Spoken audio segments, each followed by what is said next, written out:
integrador de síndrome diarreico agudo. Primero, pues, aclarar que cualquier duda o intervención, por favor, pues al final para que nos rinda, ¿cierto? Y agradecer de antemano al doctor García, que fue nuestro asesor. Bueno, entonces empecemos con el concepto de diarrea, ¿cierto? Que es como lo que vamos a ver. Vemos que hay dos conceptos. La diarrea se dice que es el aumento del número de posiciones y de la fluidez de esta, ¿cierto? Pero tenemos otra definición que es como mucho más objetiva, que dice que diarrea es más de 200 gramos de materia fecal por día con más del 85% de contenido de agua. La diarrea fisiopatológicamente, ¿cómo se explica? Entonces dice que es un desequilibrio entre los procesos de absorción, secreción y motilidad, ¿cierto? Porque pues ya como vamos a ver más adelante, la absorción se nos puede alterar, por ejemplo, en casos de que haya trastornos a nivel de esas bombas encargadas de realizar la absorción tanto de electrolitos, de los diferentes nutrientes. Y la secreción, pues un ejemplo muy clásico es, por ejemplo, lo que sucede cuando hay el vibrio cólera, que aumenta los niveles de AMP cíclico intracelular y pues nos va a generar una hipersecreción.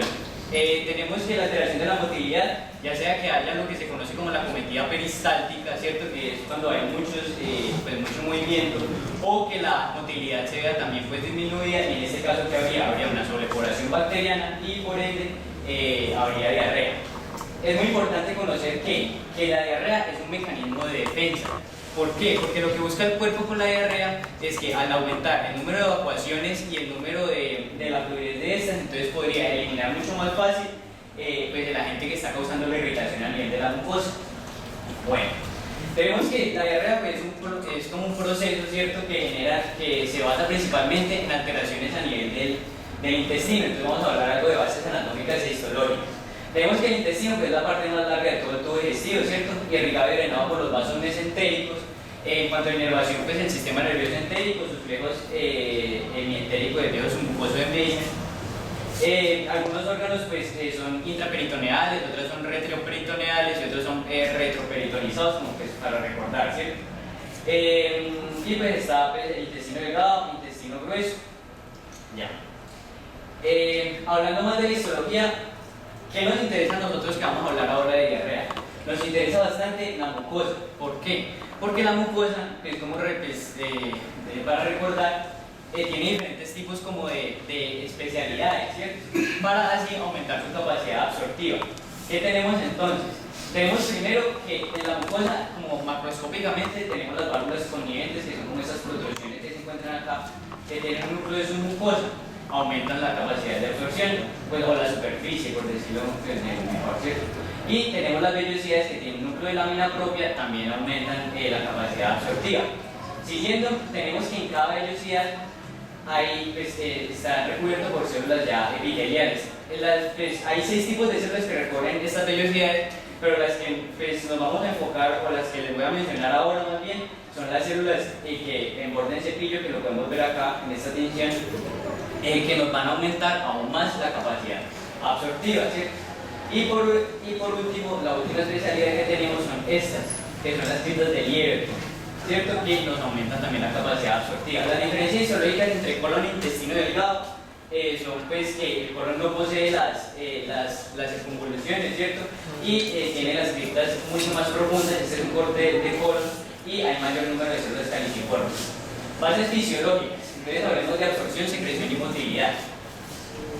Entonces pues la absorción, como ya dije, se ve favorecida. Ahora esto no nos ha mencionado, que también en las vellosidades, como la forma en que está dispuesta pues los vasos sanguíneos colaboran para que sea mucho más fácil, y en la mitad está esto, que se conoce como los vasos quilíferos, que es por donde se van a ir de esos líquidos, ¿cierto?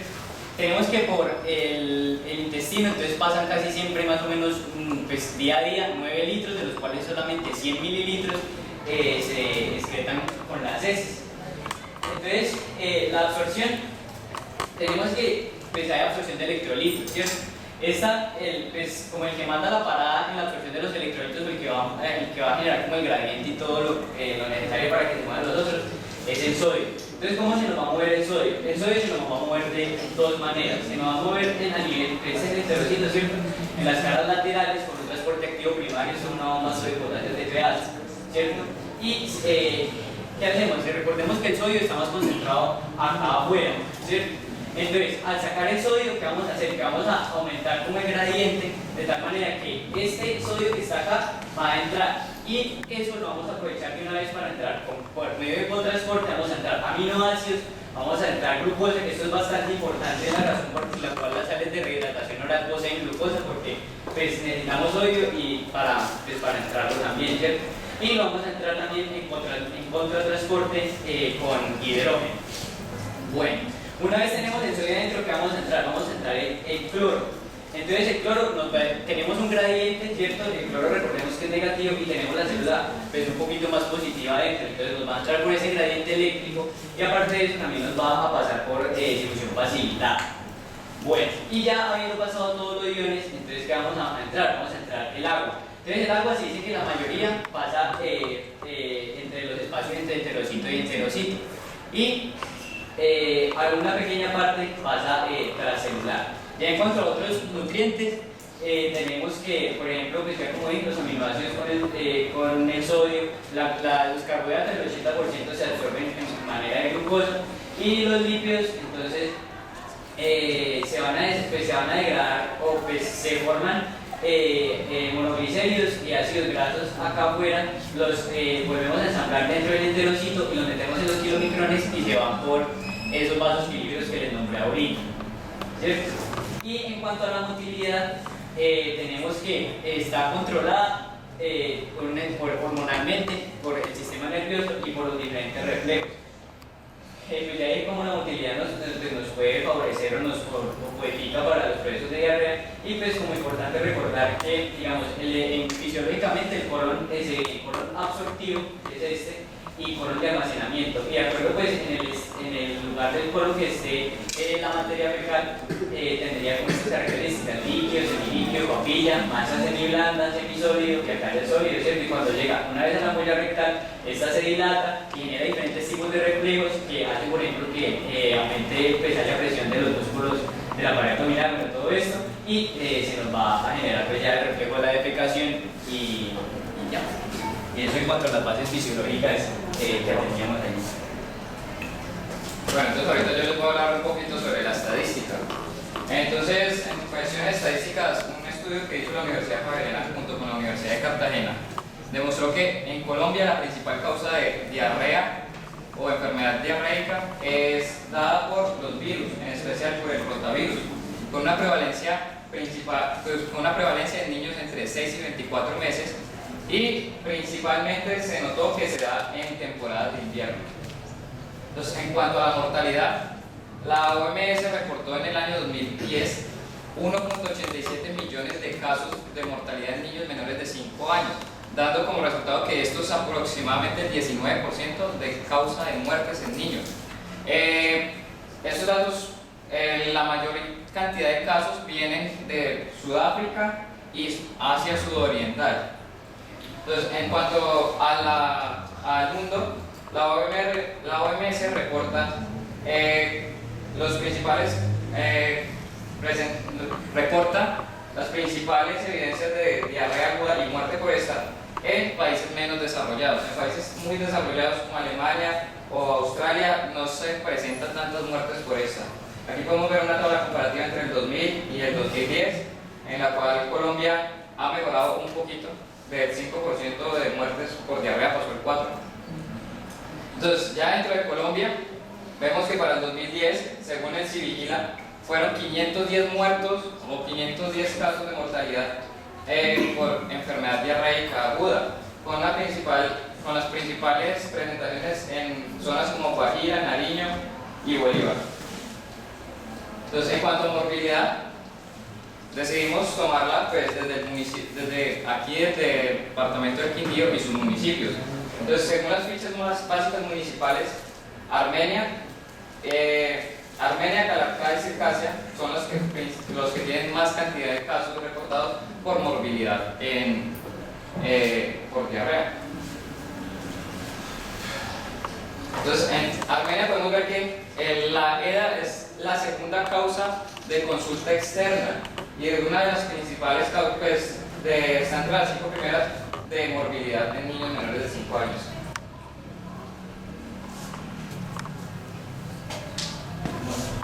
ahorita vamos a hablar de la clasificación de diarrea según su mecanismo fisiopatológico, según su evolución, si es diarrea invasiva o no invasiva, o si es alta o baja. Entonces empezamos con la diarrea según su mecanismo fisiopatológico. Tenemos primero la diarrea osmótica, que es una diarrea que se produce por la presencia de solutos que son poco absorbibles y que lo que van a hacer es atraer luz hacia el lumen intestinal. Estas diarreas tienen un pH ácido menor a 5 y tienen un volumen de deposición diario menor a 1 litro. En comparación a la secretora, encontramos que es por la alteración en el transporte de electrolitos, principalmente producida por hormonas y toxinas bacterianas. Y estas son más voluminosas que la osmótica. Vamos a encontrar un volumen diario de deposiciones mayor a 1 litro, un pH más básico que la osmótica, mayor a 6, y generalmente son indoloras. Tenemos también la diarrea inflamatoria, que se produce por la oxidación de proteínas séricas. Van a venir acompañadas de moco, de sangre, y generalmente se presentan en úlceras, en enfermedades inflamatorias infecciosas y en neoplasias.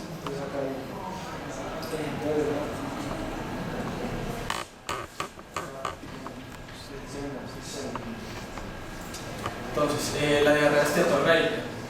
La diarrea esteatorreica, como su nombre lo dice, se da por la malabsorción de grasas en los intestinales. Estas diarreas son grasosas, fétidas. Generalmente se le dificulta a la paciente para eliminarlas. Generalmente pues están acompañadas de pérdida de peso y carencias nutricionales. Consideramos que es esteatorreica cuando hay una cantidad mayor a 14 gramos en un día. Cuando se da en el intestino delgado tenemos que van de 15 a 25 gramos, y cuando se da por una insuficiencia exocrina de un valor de 32 gramos por día. Las diarreas por trastornos intestinales, ya sea por un tránsito rápido, como en el caso del hipotiroidismo, o por un tránsito lento, como en una neuropatía diabética y esclerodermia.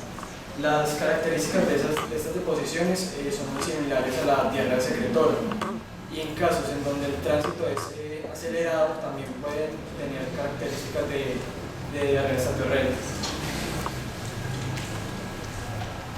Otra diarrea que ponemos aparte es la diarrea del viajero, que está producida principalmente por el Escherichia coli, pero también por otros microorganismos como el norovirus, el campylobacter, la shigella, la Escherichia coli, enterotoxina, enterobacteria, la salmonella y el coronavirus. Bueno, ahora vamos a hablar de las diarreas según su evolución. Las vamos a clasificar en agudas y en crónicas. Cuando hablamos de una diarrea aguda, cuando la duración de esta diarrea no excede más de 3 a 5 días, vamos a tener un número de deposiciones de 3 o más diarios, y generalmente se acompaña con vómito, irritabilidad, pérdida del apetito y algunas veces fiebre. Estas pues se dan generalmente por procesos infecciosos, también pueden tratarse por fármacos y por alergias. Y la diarrea crónica, que ya vamos a ver que esta se prolonga generalmente más de 3 semanas y de una forma intermitente, es decir, un episodio de diarrea, la diarrea cesa y subsiguiente vuelve a aparecer. Generalmente se da por trastornos intestinales como el síndrome del colon irritable, que este consiste en episodios de estreñimiento precedidos de episodios diarreicos y otras enfermedades. Bueno, también podemos clasificar la diarrea si es alta o si es baja. Una diarrea alta generalmente pues, se da por enfermedades en el intestino delgado o en el colon proximal.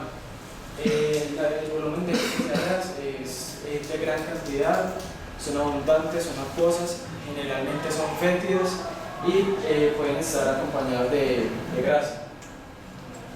Una diarrea baja ya va a ser de pequeño volumen y va a estar dada por enfermedades, patologías del colon descendente, el sigmoide y el recto.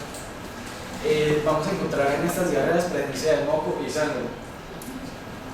Y también van a estar acompañadas del teneno rectal, sin algo subjetivo que es la urgencia por defecar, pero a la hora de hacerlo vamos a encontrar que las deposiciones son escasas y en algunos casos se da lo que llamamos esputo rectal, que es una pequeña cantidad de moco con sangre, sin materia fecal. Ya en la parte sinológica, una diarrea alta, vamos a encontrar que el paciente va a localizar el dolor en la zona umbilical, periumbilical o en el cuadrante inferior derecho.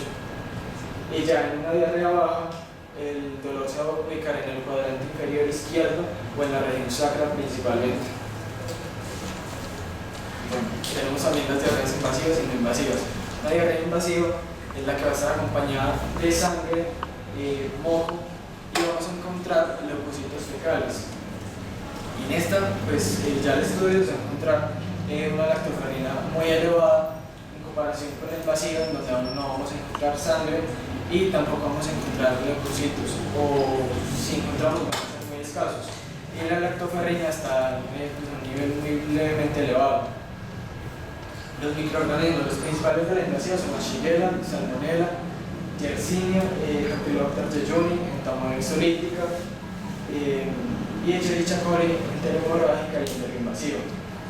En la no invasiva, los principales microorganismos son el Vibrio cholera, que es el que va a producir diarrea como agua de arroz, la Escherichia coli, enterotoxina, Giardia, rotavirus, el virus de Norwalk y Cryptosporidium. Bueno, entonces ya para la etiología vamos a clasificar varios aspectos. Funcional, como ya les hablaba, el síndrome de colon irritable, si es infecciosa por parásitos, virus, hongos y bacterias.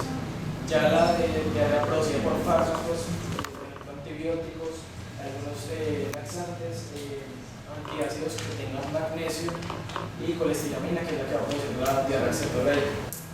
A nivel endocrinológico, por un síndrome carcinoide, feocromocitoma, por enfermedad de Addison, diabetes mellitus, un lipoma o tumores endocrinos. A nivel inflamatorio, por la enfermedad de Crohn, una colitis ulcerosa, por un síndrome de mala absorción, secundaria a una cirugía abdominal como una vagotomía, gastrectomía, resección intestinal, y por otras causas como laxantes, colitis colágena, nutrición enteral o polisquemia.